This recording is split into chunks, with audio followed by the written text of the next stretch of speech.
I never thought my world would shatter because of my 7-year-old daughter. Emily's words hit me like a freight train. Daddy, Mommy brings a man to our house when you're not here. My heart sank, and suddenly all the pieces started falling into place. Samantha's recent behavior made sense now. The constant irritability, her frequent disappearances, the way she'd snap at me for the smallest things. I tried to talk to her about our relationship, thinking maybe we just needed to reconnect. But every attempt was met with hostility. "You're suffocating me, Tom," she'd spit out. "Your constant need for attention is pathetic. And don't get me started on your disgusting smoking habit." I quit years ago, but she still used it as ammunition. Her words cut deep, each criticism chipping away at my self-esteem. I'd always prided myself on being a good husband and father, but Samantha made me question everything. Now, as I sat there processing Emily's revelation, I felt a strange mix of anger and relief. Anger at Samantha's betrayal, but relief that I wasn't going crazy. All those times I'd sensed something was off, I'd brushed it aside, trusting her. But now the truth was staring me in the face, and I couldn't ignore it anymore.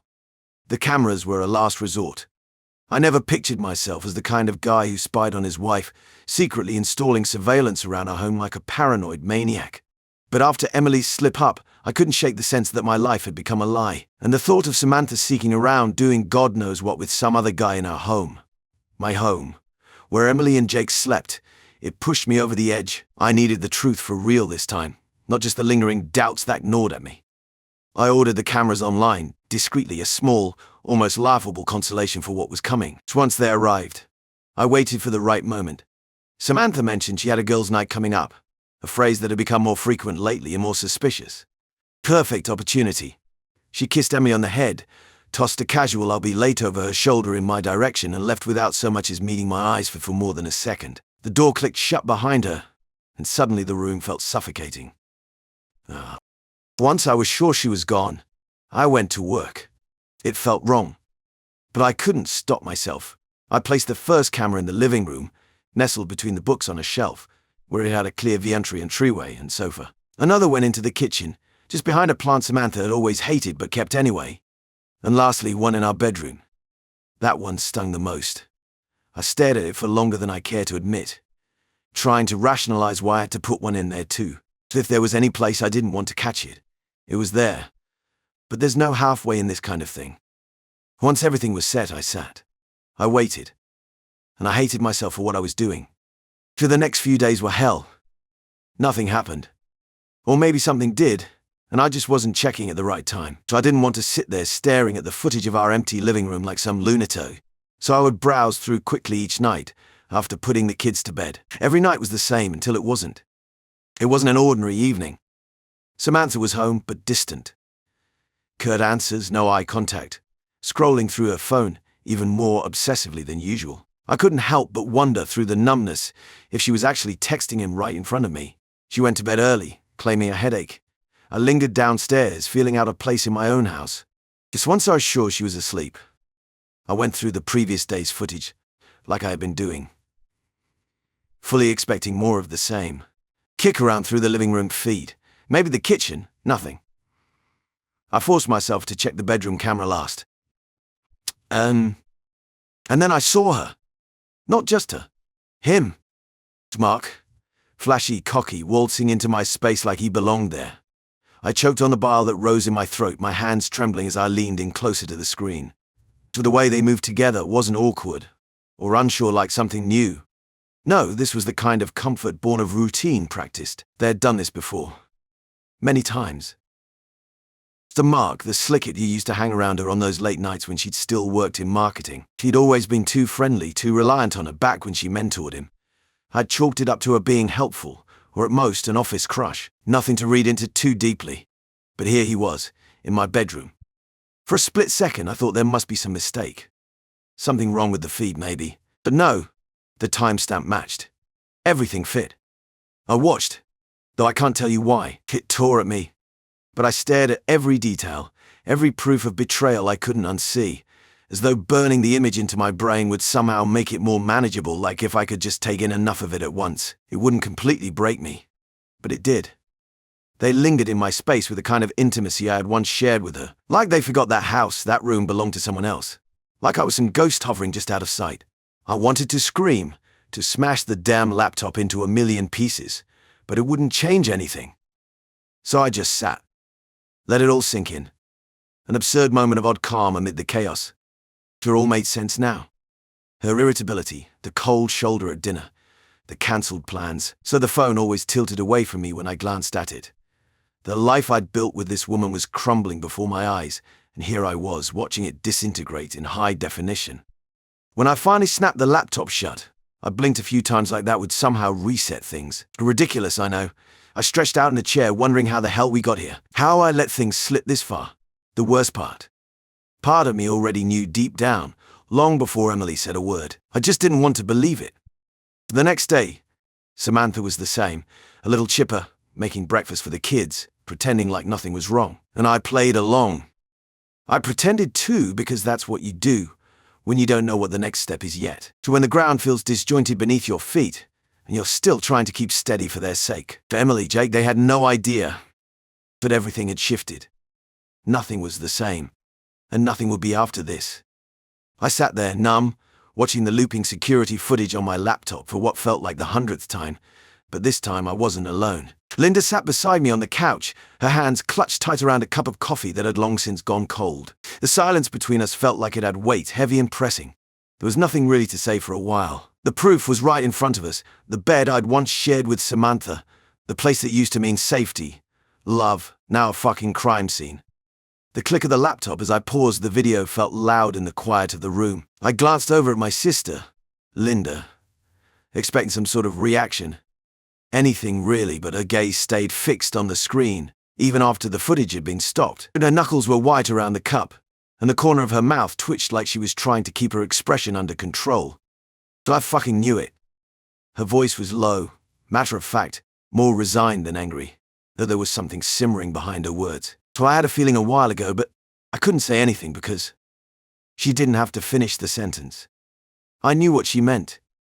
You don't throw accusations like that out lightly, even when your gut screams at you that something's off, especially not when the person involved is your brother's wife. The words would have just poisoned the air between us, no proof to back them at the time, only gnawing suspicions. I shook my head, more at the absurdity of it all, trying to process that my own sister had picked up on something, and I was too blind or too trusting, or both, to see it myself. My vision blurred just thinking about what Emily had told me. A pit of guilt had settled deep in my stomach, festering each day. The fact that it took our own daughter to open my damn eyes, the thought still burned. Linda reached out and rested a hand on my arm, squeezing it once, like some quiet way of showing solidarity without opening the floodgate of emotions that neither of us was ready for. "Let's gather more, Tom," she said softly. "Let's make sure you're not blindsided again." Those words stuck with me, gripping me in a way that felt raw. I pivoted into action because what else was I supposed to do? I spent the next several hours diving back into that cold, detached mindset, planning like this wasn't my life unraveling but some damn problem at work that I had to solve. I ordered a GPS tracker for Samantha's car, something discreet, small enough that she'd never notice. Waiting for that evidence felt like sitting in the eye of a storm, knowing the winds were going to rip through your house at any second. But when the tracker came in, and the data started coming through after a couple of Samantha's supposed girls' nights out, another chunk of my disbelief crumbled away. She wasn't with anyone I remotely knew. She was meeting Mark. Always him. Scattered texts I'd intercepted here and there confirmed it too, talking about their future together, some fantasy where I and the kids didn't exist, like the last 20-something years of my life were just an inconvenience in her path.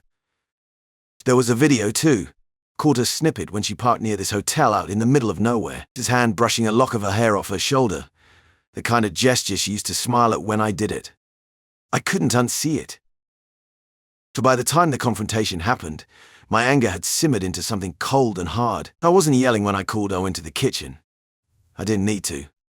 The rage had settled into my bones by then, a determination that I wasn't going to let her bullshit her way out of this. I laid the evidence out quietly, one piece at a time. The GBDS reports, every screen capture like a goddamn exhibit in a trial. But she looked right through me like none of it mattered. "There's nothing here. You're imagining things," she said, her tone laced with condescension, crossing her arms like this was some petty argument over me failing to take out the trash. "I've told you you're being paranoid." That's the thing, though. Paranoid people don't have hard evidence. They don't watch their wives in their shared bed with a man or see where GPS logs their car at night when they're supposed to be out laughing with friends at some bar. So I let her words fall into the vacuum of silence that followed. It hurt, sure. Her lack of remorse, her insist to lie despite the glaring proof right in front of her. It was like a twist of the knife. But what stung the most was how she clearly didn't think I'd have the spine to push back. "It's over," I finally said. And she blinked, maybe expecting me to keep arguing, keep trying to drag some confession out of her. Instead, I walked out. The next few days were a blur of finding the right lawyer and wrapping my mind around the idea of splitting the life we'd built. Or rather, the life we'd built. Linda helped guide me through it, practical as ever, though I saw the way her eyes lingered on me sometimes, like she was checking to make sure I wasn't about to implode. The lawyer I ended up with was a shark. No nonsense. He didn't pussyfoot around like some of the other attorneys I'd met with. As I listed every piece of evidence, the videos, GPS logs, message transcripts, he nodded approvingly, not offering much beyond his abrasive, focused demeanor. And when I handed over the folder, thick now with all the garbage I'd accumulated, it barely fazed him. "It's a good start," he'd said. And for the first time since this all began, I felt a strange sense of relief knowing I had some muscle on my corner. Not that it soothed the burning knot of anger and betrayal lodged in my chest, but at least I wasn't going to walk away from this losing everything, not without a fight. The papers were filed by the end of the week.